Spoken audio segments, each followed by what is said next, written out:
Pessoal, vamos retornar aí, continuando a aula. A gente estava falando sobre alguns problemas de comutação típicos, né, de máquina CC, e a gente vai ver agora algumas soluções aí para esses problemas, né, que se tem, né. Quais são os nossos quais são as nossas limitações? Nossos problemas é da reação de armadura e tensões LDI e DT, né? Então, algumas técnicas que são utilizadas, como deslocamento de escovas, polos de comutação ou interpolos, né, inserção de polos no eixo vertical e enrolamentos de compensação. Além dessas técnicas de correção, alguns artifícios de projeto relativos à construção das sapatas polares contribuem para a diminuição dos efeitos do fluxo criado pelos condutores da armadura sobre o campo magnético do campo do estator, né? A seguir são apresentadas tais técnicas. Então, uma dessas maneiras de a gente estar burlando o efeito da reação da armadura é utilizar um artifício de projeto que consiste em colocar chapas, né, no interior do estator. A primeira técnica utilizada para compensação é tornar as extremidades de polos com alta relutância. Para isso são utilizadas as seguintes técnicas. Primeiro, polo é projetado de tal forma que seu centro fique mais próximo da circunferência periférica da armadura do que as extremidades polares. Montagem alternativamente invertida das lâminas dos polos. Então, ó, as extremidades polares de alta relutância, então se cria um caminho mais difícil nas extremidades polares, né? A relutância é maior, em virtude de que as linhas vão ter maior facilidade em atravessar o material estando mais concentradas no centro, né?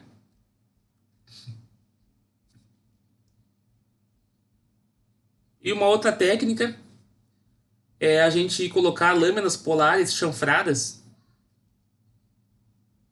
né? Para tentar dificultar também a passagem das linhas de fluxo da armadura. Então, o uso de laminações polares perfuradas e ranhuradas introduz vários entreferros no caminho. Então, as linhas de fluxo da armadura vão ter entreferros, né? vão ter dificuldades em trafegar por dentro do estator ou do material ferromagnético do estator. E esse efeito, né, não afeta materialmente o caminho do fluxo polar. Então, são algumas estratégias, né, para evitar que se tenha uma facilidade nas linhas de fluxo da armadura por de dentro do material do estator, né? Então, à medida que eu tenho esses caminhos aqui, esses entreferros, ela não vai estar facilitado, esse caminho não vai estar facilitado para as linhas de campo da armadura trafegar por dentro do material. Então, esse é um dos artifícios de projeto, né? Uma das maneiras de se reduzir o efeito da armadura. Um segundo método, né, é o deslocamento de escovas para uma corrente de carga constante, a existência de um mecanismo para rotacionar a posição das escovas de forma a se encontrar a posição correta do eixo neutro e assim obter uma boa comutação é algo possível de se conseguir. No entanto, considerando carga variável, seja como motor ou gerador, torna-se inviável deslocar as escovas de acordo com variações de carga e aplicações. Além disso, o deslocamento das escovas agrava o efeito do enfraquecimento de fluxo causado pela reação de armadura da máquina. Isso é verdadeiro devido a dois efeitos. Primeiro, Agora, a força magnetomotriz do rotor tem uma componente vetorial que se opõe à força magnetomotriz dos polos. A alteração da distribuição da corrente de armadura faz com que o fluxo concentre-se ainda mais nas partes saturadas das faces polares. Então, o deslocamento de escovas é um método bem simples, né? Ele resolve em parte, porém não nos ajuda, né? Não, dependendo de níveis de cargas, ele não vai conseguir resolver o problema por si só, né? Deslocamento de escovas. Em vez das escovas estarem fazendo a comutação verticalmente, né? Aqui eu tenho uma sapata polar. E aqui eu tenho outra sapata polar.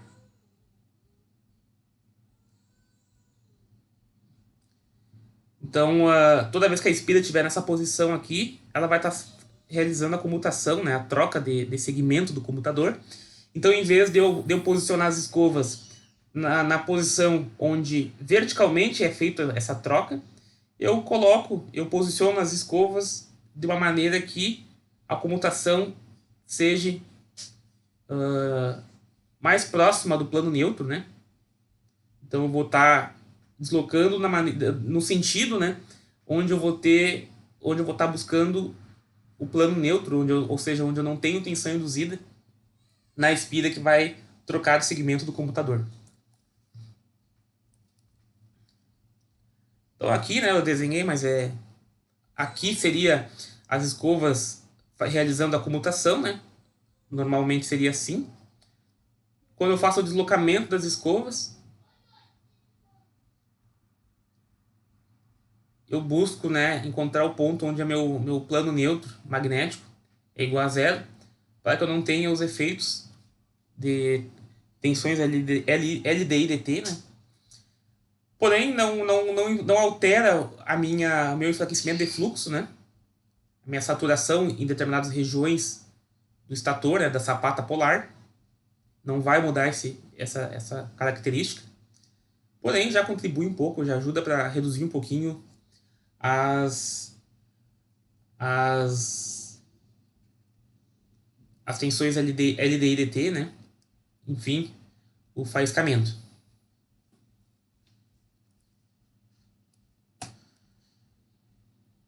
O método mais eficiente é a gente fazer a inserção de interpolos ou polos de comutação. Eles são polos, são campos, né, que se criam, é como se fosse uma nova sapata polar que eu tivesse aqui, né? Um interpolo aqui.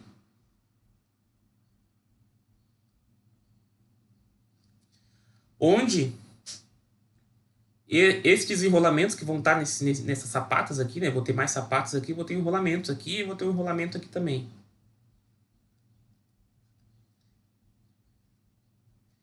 Esses enrolamentos são ligados em série com o enrolamento do rotor, né? Então ele vai estar sendo ligado em série aqui com o enrolamento do rotor, que está passando no segmento, está realizando a troca do segmento do comutador, ou seja, enrolamentos que vão estar nessa posição aqui, né? Então, toda vez que eu tiver um aumento da carga na armadura, tanto como o motor quanto o gerador, eu vou ter um aumento da corrente que vai gerar o campo magnético nos interpolos. Então, quanto maior a corrente na armadura, maior vai ser a corrente que vai gerar o campo aqui, né? Esse campo aqui, então, ele vai ter sentido oposto ao fluxo. Então, então assim, induzem uma tensão oposta. Então, a tensão induzida, né, em virtude dessa ligação aqui, a tensão induzida nesse enrolamento é oposta à tensão causada pelo deslocamento do plano neutro e pelos efeitos LD e DT. Em um gerador, os interpolos devem ter a mesma polaridade que o polo principal que se aproxima. Em um motor, os interpolos devem ter a mesma polaridade que o polo principal anterior que se afasta, né? Então eu vou ter esse campo aqui sendo gerado de maneira a tensão induzida total na espira que tá passando por esse ponto, né? Está realizando a troca do segmento do comutador. a tensão induzida total seja igual a zero. Então, além da tensão induzida das sapatas polares, né, do estator, eu vou ter uma tensão induzida na espira pelo interpolo de comutação para que eu possa fazer um cancelamento da tensão induzida total na espira, ou no enrolamento aqui, né? Ou os dipolos de comutação ou interpolos é muito comum porque corrigem os problemas de faiscamento das máquinas CC a um custo bem baixo. São quase sempre encontrados em máquinas CC de 1 HP ou mais. É importante ter em conta, entretanto, que eles não alteram nada em relação à distribuição de fluxo debaixo das faces polares. Assim, o problema do enfraquecimento de fluxo continua presente. Em relação ao faiscamento, na maioria dos motores de porte médio de uso geral, esse problema é corrigido pelo uso de interpolos, e em relação ao enfraquecimento de fluxo, simplesmente convive-se com seus efeitos, né? Então, o interpolo ou polo de comutação não consegue corrigir a saturação do núcleo das sapatas polares, né? A saturação desse material ferromagnético, em virtude da densidade de fluxo em regiões específicas, né? Porém, ele consegue reduzir, né, os efeitos das tensões LD e DT e o deslocamento do plano neutro. Então, essa é a utilidade de se utilizar. Esse é o motivo de se utilizar polos, né, de comutação, né, ou interpolos de comutação.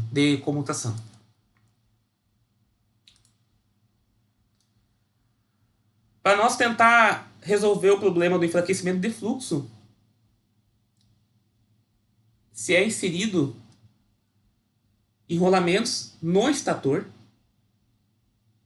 enrolamentos estes que vão ser conectados em série com os enrolamentos do estator, em série com os enrolamentos da armadura, de tal maneira que no momento que a corrente de armadura aumentar por uma carga, né, se for um gerador, uma carga elétrica, ou uma carga mecânica ali, né, uma carga mecânica aplicada no motor, né, concentrada no motor, eu vou ter esse aumento da corrente de armadura. Essa corrente de armadura vai fazer também com que essa corrente circule nos enrolamentos de compensação.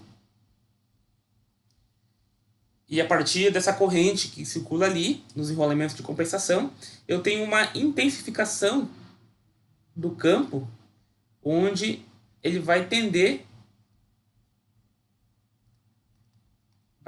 que as linhas das sapatas polares se mantenham aqui, né, horizontais, né, ou seja, homogêneas em toda a superfície, toda a extensão da sapata polar. Eu vou ter uma densidade de fluxo mais homogênea, né? Então eu não vou ter mais, eu tenho a correção do enfraquecimento de fluxo, em virtude que eu vou ter agora, nesse novo cenário, as linhas trafegando dentro da sapata de maneira mais homogênea, né? A principal desvantagem dos enrolamentos de compensação é que eles são caros, porque devem ser construídos nas faces dos polos. Qualquer motor que os utilize também necessitará de interpolos, porque os enrolamentos de compensação não cancelam os efeitos LD e DT. Entretanto, os interpolos não precisam ser tão robustos, porque eles cancelam apenas as tensões LD e DT nos enrolamentos, e não as tensões devido ao deslocamento do plano neutro. Então, ela vai estar... quando eu utilizar um enrolamento de compensação, eu não preciso ter um enrolamento de interpolo tão eficiente, né, tão intenso, em virtude que ele só vai ter que cancelar as tensões LD e DT, e não mais as tensões induzidas no plano, né, no segmento aqui de troca do comutador, tensões induzidas pelo deslocamento do neutro.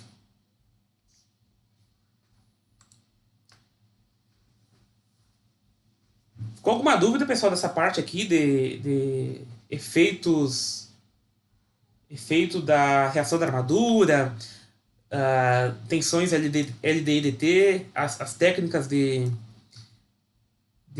correção desses efeitos? Tá tranquilo? Tá tranquilo, então? Então vamos continuar. A tensão interna gerada em máquinas CC reais. Quanta tensão é produzida por uma máquina CC real? Como já visto, a tensão induzida em qualquer máquina dada depende de 3 fatores: o fluxo, a velocidade angular e uma constante que depende da construção, aspectos construtivos da máquina. A tensão produzida na saída da armadura de uma máquina real é igual ao número de condutores por caminho decorrente vezes a tensão em cada condutor. Então a tensão na saída da armadura vai ser dada por essa equação aqui. Número de condutores, o nome é o Z, né? Vezes meu VBL dividido pelo número de caminhos. E o meu EA também é igual ao meu K, K'Φ, Φn,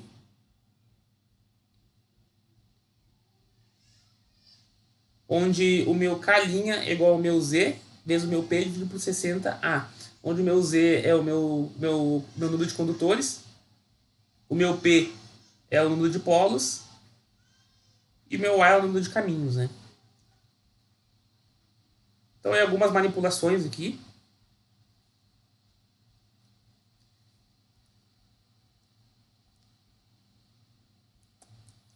E o conjugado, então. Quanto ao conjugado induzido na armadura de uma máquina CC real, também depende do fluxo, depende da corrente da armadura, ou rotor da máquina, né? E também de uma constante que depende das características construtivas da máquina. O conjugado total induzido no rotor de uma máquina CC é dada por... Então, né? Ele vai ter uma equação parecida com a tensão induzida na armadura, que é o meu ZP, o número de condutores, vezes o meu polo, dividido por 2π, vezes meu número de caminhos, multiplicado pelo meu fluxo e a corrente da armadura. Ou também, através dessa equação aqui, torque induzido igual ao K vezes Φ e A. K, Φ e A. Onde meu K é o número de condutores vezes o número de polos, dividido por 2π vezes o número de caminhos. E vamos fazer um exercício aqui. Antes do exercício, então, né, pessoal, a máquina que eu mostrei na última aula, ela era composta de um rolamento de interpolo. Agora vocês já sabem por que tem esse rolamento de interpolo aqui. É para reduzir os efeitos de deslocamento do neutro. Essa máquina aqui deve-se pela potência, não tem rolamentos de compensação. Então eu vou ter, de certa forma, um enfraquecimento de fluxo, né? Uma saturação na sapata polar, dependendo de como a máquina estiver funcionando, motor ou gerador, né? Eu vou ter esse enfraquecimento aqui em cima, desse lado, ou aqui embaixo. E da mesma maneira do outro lado, né? Dependendo de como estiver funcionando a máquina, eu vou ter uma saturação em partes diferente do material ferromagnético da sapata polar. Acho que agora, como um todo, a gente já tem a máquina modelada, né? Todo o aspecto construtivo dela. O que vai nos ficar, né, para a próxima aula, vai ser as questões de ligação, né, do campo, as ligações da armadura, né, como é que vai ser, se o campo do estator vai ser uma alimentação independente, se vai ser uma alimentação série, paralelo. Então tem N tipos de ligações, que a gente vai abordar um pouquinho mais na próxima aula. Hoje eu ainda queria fazer com vocês alguns exemplos, né, do que a gente viu em aula, para tentar fixar um pouquinho isso aí tudo. Vamos aí pro caderno. Então, exemplo 7.3. Uma armadura duplex com rolamento imbricado é usada em uma máquina CC de 6 polos com 6 conjuntos de escovas. cada uma abrangendo 2 segmentos de comutador, né, 2 segmentos, 2 caminhos. Há 72 bobinas na armadura, cada uma com 12 espiras. O fluxo por polo da máquina é 0,039 Weber. Ela está girando a 400 RPM. Ele quer saber então, quantos caminhos de corrente há nessa máquina? Então, para nós saber quantos caminhos de corrente, a gente tem que multiplicar. A gente tem que saber o quê? Número de polos vezes o fator de multiplicidade, que é o M. Como é uma máquina aqui duplex, né? Eu tenho que o meu A, eu vou ter que o meu número de caminhos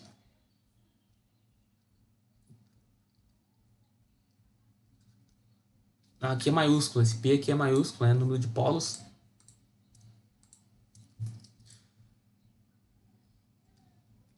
Então eu vou ter que o meu número de caminhos é igual a 2 vezes 6 polos.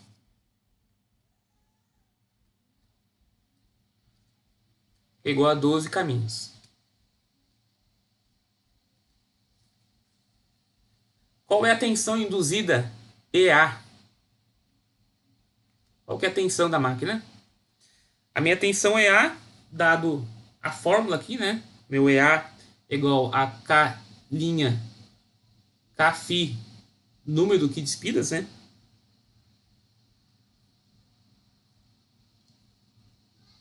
Então eu vou ter que o meu K' é ZP dividido por 60 vezes A. Então eu tenho que o meu EA, vou aplicar a fórmula aqui.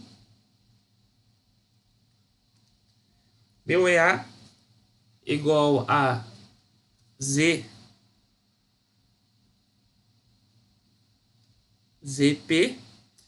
dividido por 60 vezes A multiplicado pelo fluxo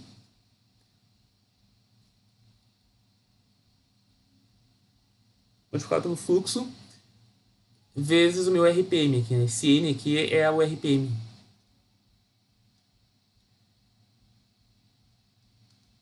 Então eu vou ter...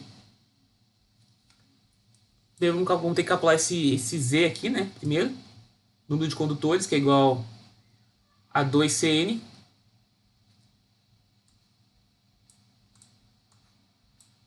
Não vou conseguir reduzir esse. Vamos ver se eu consigo reduzir esse. Eu vou calcular o nosso Z. Nosso Z vai ser igual a 2 vezes o C, número de bobinas no rotor. Quantas bobinas no rotor eu tenho? 72 bobinas.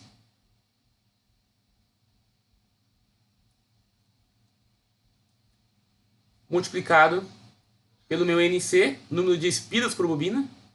12 espiras por bobina. Então eu tenho que o meu Z vai ser igual a quanto aqui, pessoal?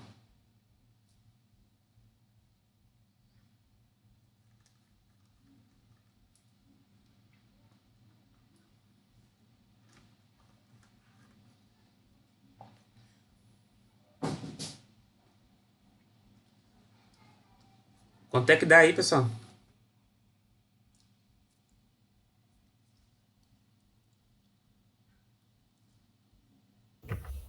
Deu 1728.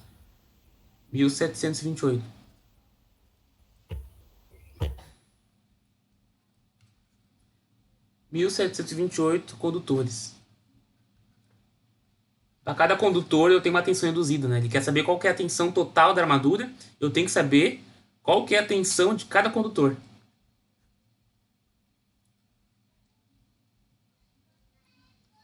Então o meu EA vai ser igual ao meu Z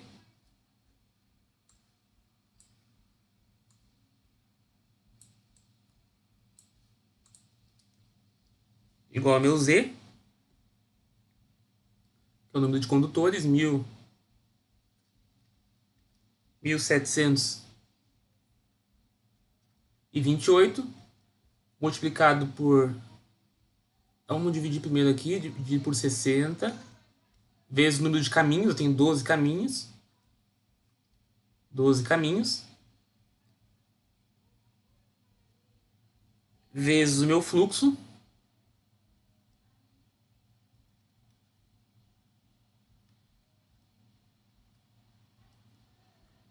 Multiplicado pelo meu RPM. Que é a minha velocidade angular.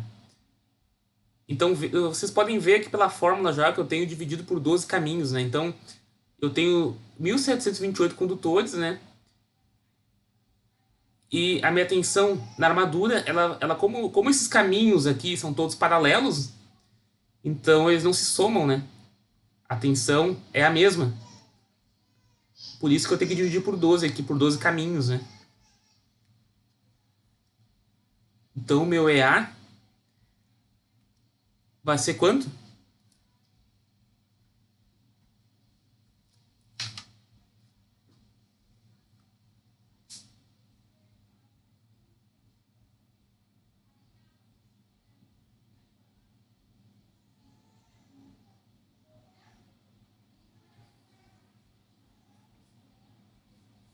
Quanto é o meu EA aí, pessoal?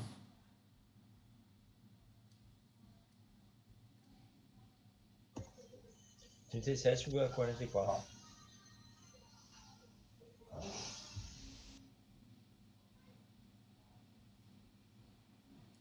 Aqui eu esqueci, ó.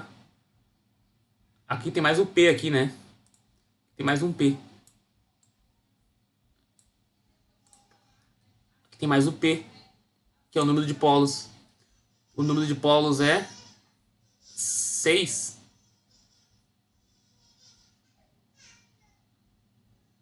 Então eu tenho que botar mais vezes 6 aqui ainda. Vou tentar fazer alguma coisa aqui. Fazem de novo pra mim aí, pessoal, por gentileza. Tem mais um número de polos aqui. Da fórmula aqui, ZP dividido por 60, A vezes Φ vezes o RPM.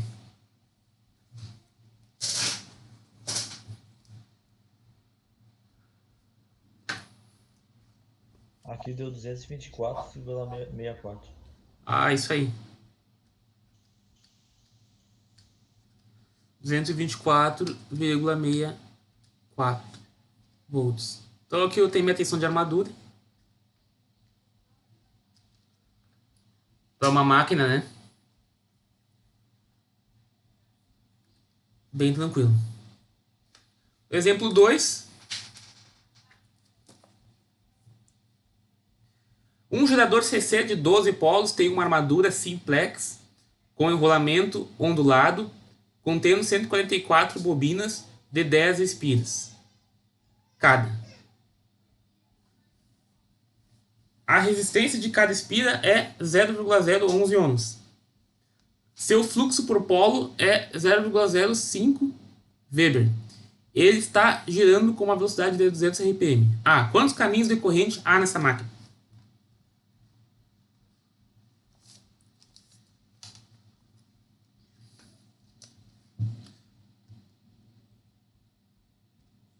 Vamos lá então. Quantos caminhos de corrente há nessa máquina? Tem 12 polos. Vou aplicar a fórmula do número de caminhos.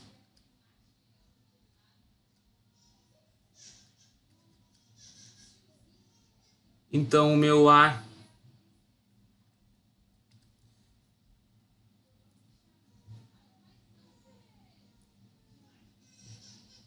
o meu M aqui é igual a 1, né? Por causa que ele é simplex. Então o meu M aqui vai ser igual a 1. O meu número de polos é 12. Desculpa, pessoal. Aqui, ó, é diferente, né? Eu vou ter... Eu tenho uma equação diferente pro... pro ondulado, né? Pro enrolamento ondulado eu tenho uma equação diferente. Vamos lá ver lá. O número de caminhos.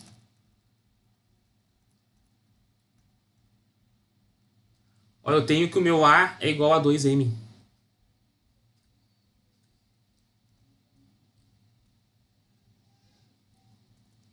Ó, o A para ondulado é igual a 2m. O número de caminhos é igual a 2 vezes o fator de multiplicidade. E para o imbricado é igual ao m, o fator de multiplicidade, vezes o número de polos. Tem essa diferença aí.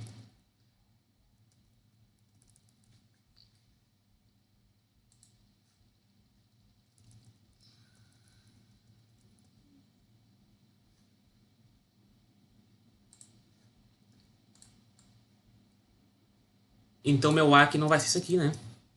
O meu A aqui vai ser igual a 2m.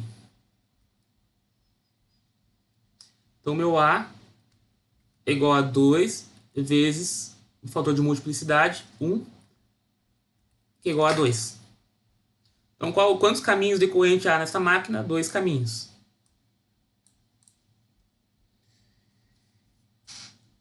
Qual é a tensão da armadura induzida dessa máquina?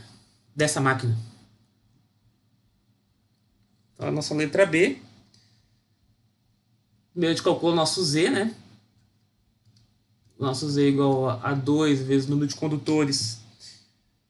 Quantos condutores?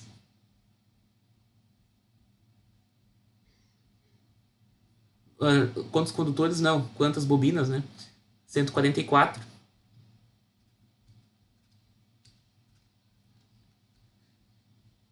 Multiplicado pelo número de espiras por bobina. Número de espiras, de 10 espiras cada. Então eu tenho meu Z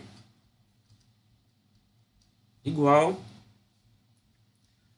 a 2.880 condutores.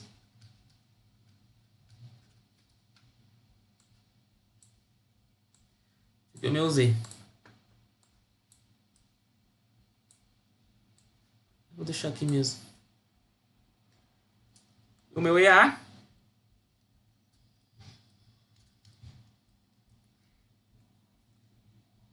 que é igual ao meu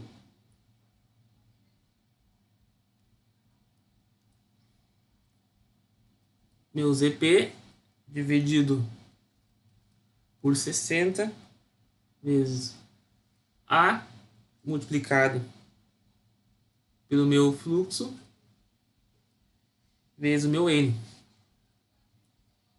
Então o meu EA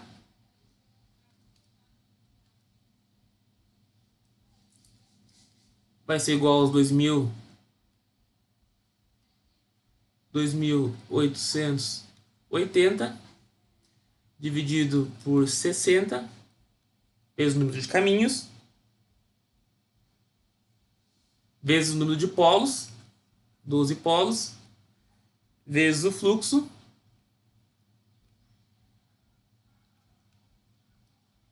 vezes o número, a rotação, a velocidade, né?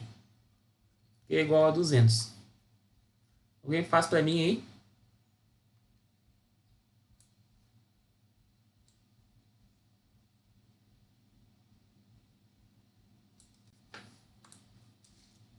Quanto que dá o EA?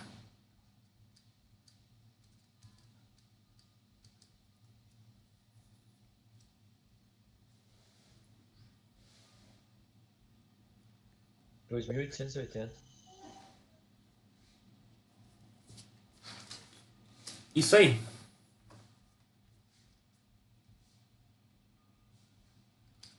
2.800. Nossa, tá feia essa letra, cara. 2.880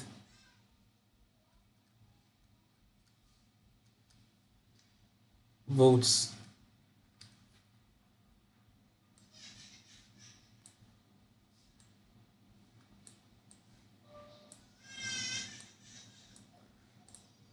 Dois mil oitocentos e oitenta. A letra C agora. Qual é a resistência de armadura efetiva dessa máquina?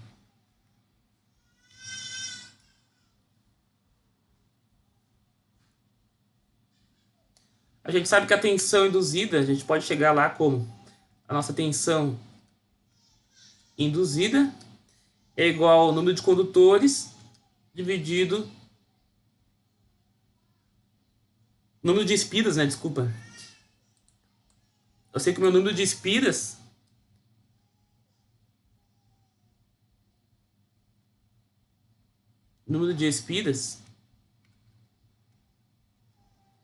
é igual ao número de condutores vezes 2. Igual a 1440 espiras.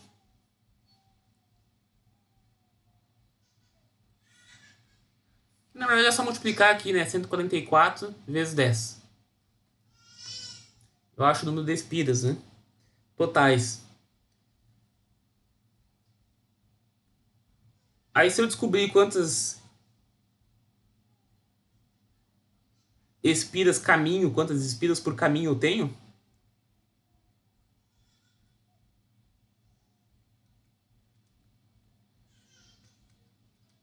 eu tenho 2 caminhos,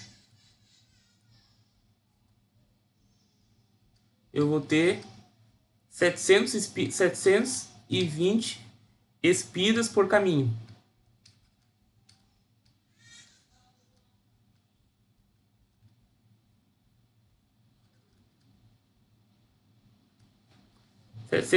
Espiras por caminho. Ó, vamos relembrar. Qual é a resistência de armadura efetiva dessa máquina? Ele quer saber qual que é a resistência total da armadura. Ele deu aqui a resistência de cada espira. É 0,011 cada espira, né? Cada espira tem 0,011. Então eu tenho que fazer só o paralelo daquilo ali, né? Somar tudo.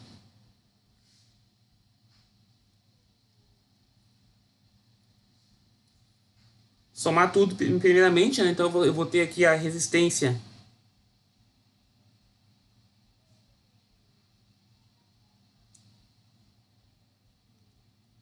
vai ser os 720 espiras por caminho, vezes aquela resistência que ele deu ali, né? Resistência total.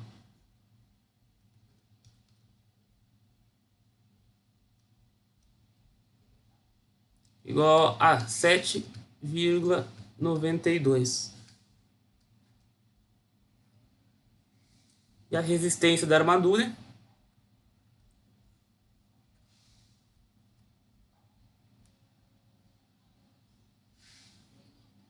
é o paralelo disso aqui.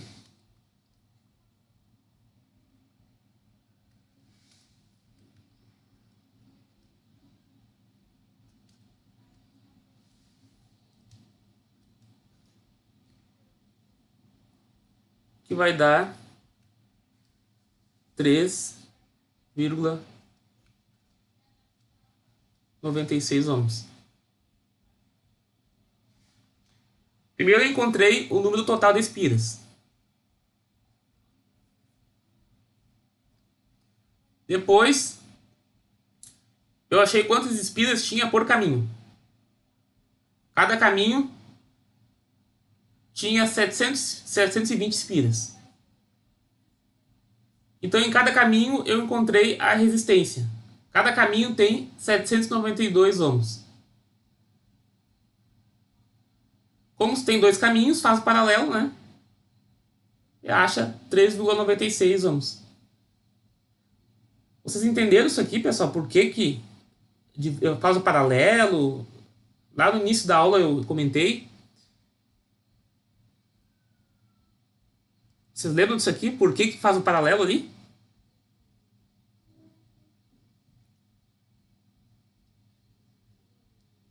É que eu dei volte o slide lá ligeirinho? Ou vocês estão se achando aqui? Acho que pode voltar ali rapidinho. Isso aqui vem daqui, ó, pessoal. quando a gente estava lá falando sobre 4 espiras, fazendo a dedução das equações, aqui, por exemplo, ó,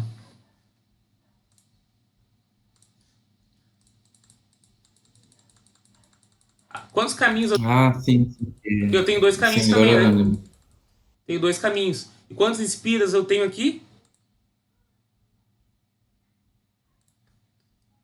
Né? Eu tenho uma espira, aqui é uma espira, e aqui é outra espira, né? Então, se a gente quer saber a resistência total, a gente pega essa resistência aqui, R1, soma com essa aqui, né? E aí eu vou ter mais também um R3, R4 aqui. Um R3, um R4. É o que eu vou somar também. E a resistência da armadura, né? Se eu colocar um multiteste aqui, é o paralelo da soma dessas duas aqui com essas duas aqui, né? O paralelo disso aqui. Entenderam?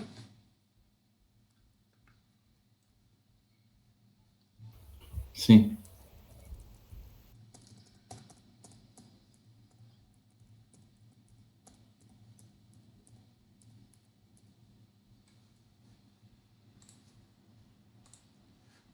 Então a gente acha aí a corrente da armadura, a resistência de armadura.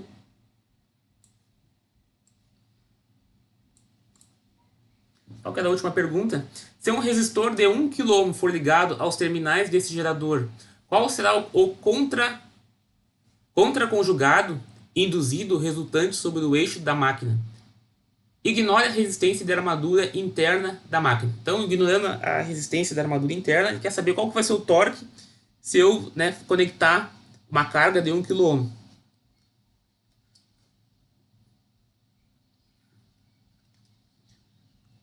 Então, o meu torque, acho que até tem aqui a equação. Está aqui, torque induzido igual a Zp dividido por 2πA vezes φ e A. Então, eu vou ter que o meu torque é Zp dividido por 2πA vezes o meu φ vezes o meu IA. Então, o meu torque induzido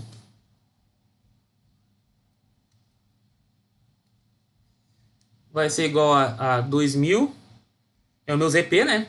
2280 vezes o número de polos, 12, dividido por 2, π, vezes o número de caminhos, 2. Multiplicado pelo meu fluxo, 0,05. Vocês entendem por que eu tenho que considerar o meu 12 aqui, né? Tanto na tensão induzida como a tensão induzida na armadura. Ó, a fórmula da tensão induzida na armadura, ela precisa do meu P, que é o número de polos. Por quê? Porque eu preciso saber qual que é o meu fluxo total da máquina. O fluxo total da máquina vai ser sempre o quê? O número de polos multiplicado pelo valor que ele passou. Ó, ele passou aqui para nós. Ó, seu fluxo por polo, ó, por polo eu tenho um fluxo de 0,05 Weber. Então, para cada polo eu tenho 0,05 Weber de densidade de fluxo. De linhas de fluxo, na verdade. Então, eu vou ter aqui, multiplicando, eu tenho a minha densidade de fluxo total, né? Eu vou ter o meu fluxo total, desculpa. Eu vou ter meu fluxo total. Então, 12 vezes 0,05 me dá o meu fluxo total da máquina. Multiplicado pela minha corrente. Qual que é a minha corrente?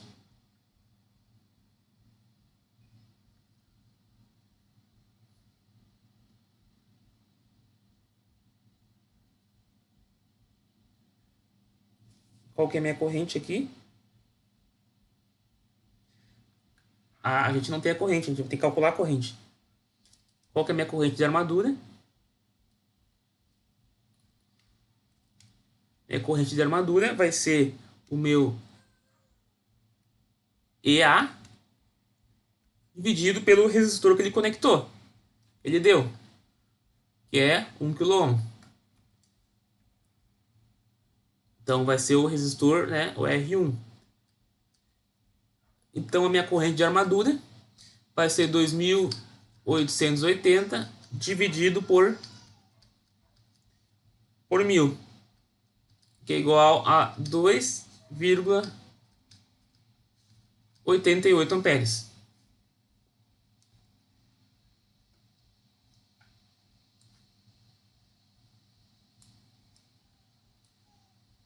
Tranquilo, pessoal? Vocês entendem que ó, a tensão da armadura é uma coisa, uma tensão induzida.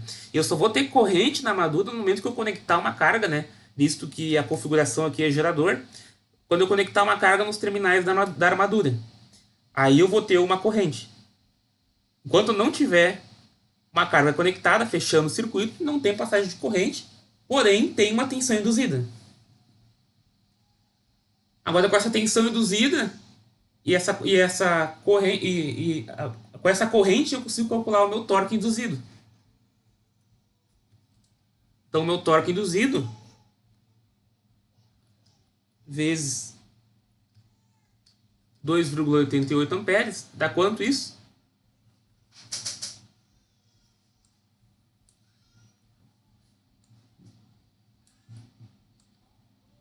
Vou botar para cá isso aqui.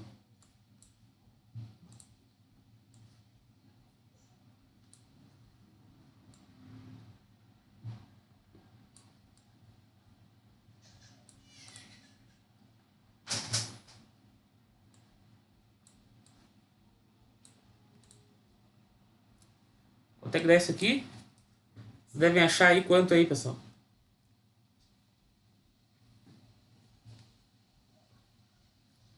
(2.280 vezes 12 vezes 0,05 vezes 2,88 dividido por 2π vezes 2.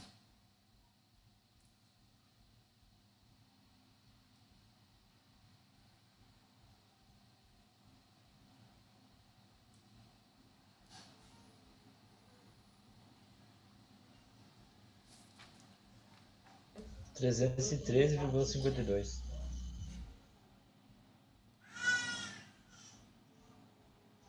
300 e quanto? 313,52. Eu achei aqui um outro valor, vamos ver quanto é aqui. Eu achei 396. 2.280 vezes 12, mas acho que tá certo. 0,05 vezes 2,88 dividido por 2 vezes π vezes 2.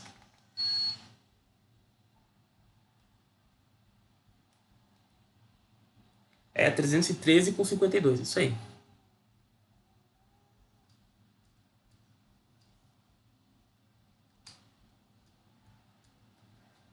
Newtons por metro, newtons metro.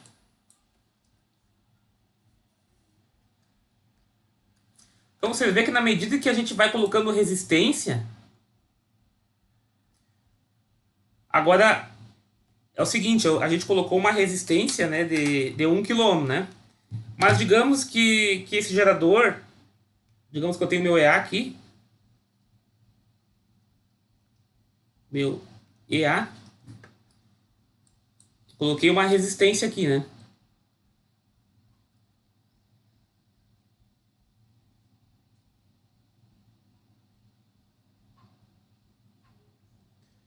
Eu coloquei uma resistência de 1 kΩ. Uma resistência R1 de 1 kΩ. No momento que eu tenho mais carga aqui, né, conectada ao gerador, digamos uma outra residência, seja lá o que estiver alimentando aqui, eu vou ter um R2 aqui. Se eu tiver aqui, por exemplo, um R2 igual ao R1 de 1 kΩ, a minha resistência total aqui vai ser 500 ohms. A minha resistência total aqui sendo 500 ohms, a minha corrente de armadura vai ser o dobro. Concordam?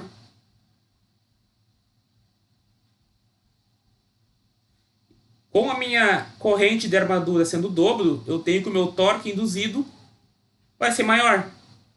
Ou seja, mais força tem que fazer lá no eixo do gerador, né, para manter ele em movimento. E vejam que esse torque aqui é um torque induzido, né, um torque que se opõe ao movimento. Então, quanto mais carga a gente coloca, maior vai ser a força que o gerador vai ter que fazer, que a força mecânica, né, a força mecânica vai ter que fazer, seja essa força mecânica numa usina hidrelétrica a água, ou numa usina eólica o vento, mais água ou mais vento tem que soprar na turbina, né? Ali, né? No sistema ali, né? Para gerar um torque maior para poder manter a corrente alimentando, né? Para que esse gerador consiga alimentar as cargas aqui, né?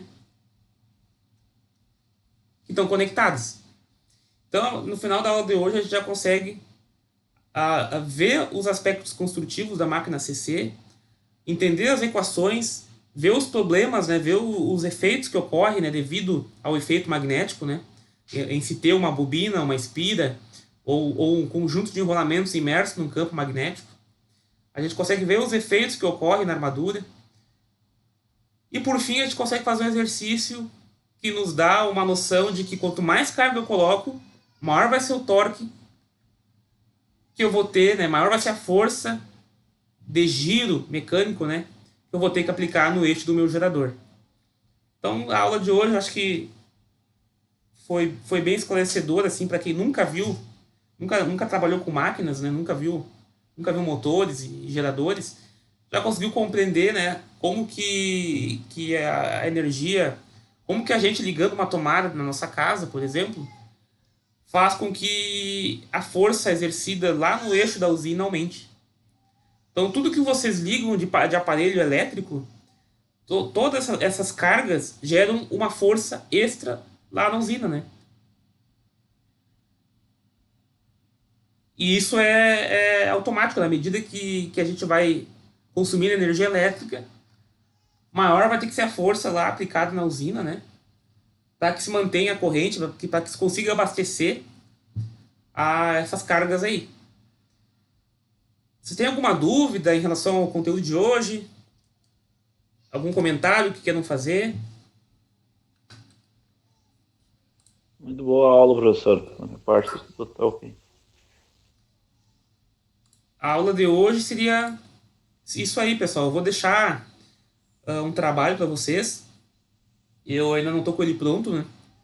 Ele consiste em alguns exercícios aí dessa segunda aula e terceira, da aula de ontem e a aula de hoje, para fixar bem aí essa parte de máquina CC, esses princípios aí. Ainda vai ter uma outra parte de ligações, né, da parte de excitação de campo, formas de configurações de excitação, que também vai cair nesse mesmo trabalho. Mas eu vou já vou disponibilizar uma parte aí para vocês, quem quiser ir fazendo, para até a semana que vem. Ou na outra, acho que eu vou dar umas 2 semanas, acho que fica melhor para vocês. Tá tudo certo, pessoal? Eu vou encerrar a aula de hoje, se ninguém tiver nenhuma dúvida, algum comentário. Da minha parte, tudo ok. Tá ok, professor. Certo, professor. Então tá certo. Então, a partir da semana que vem, a gente inicia aí as configurações de máquina CC, excitação. E eu vou encerrar a aula de hoje, pessoal. Bom final de tarde para vocês. Boa noite. Igualmente. Obrigado, professor. Até mais. Bom descanso, boa noite, professor. Boa noite.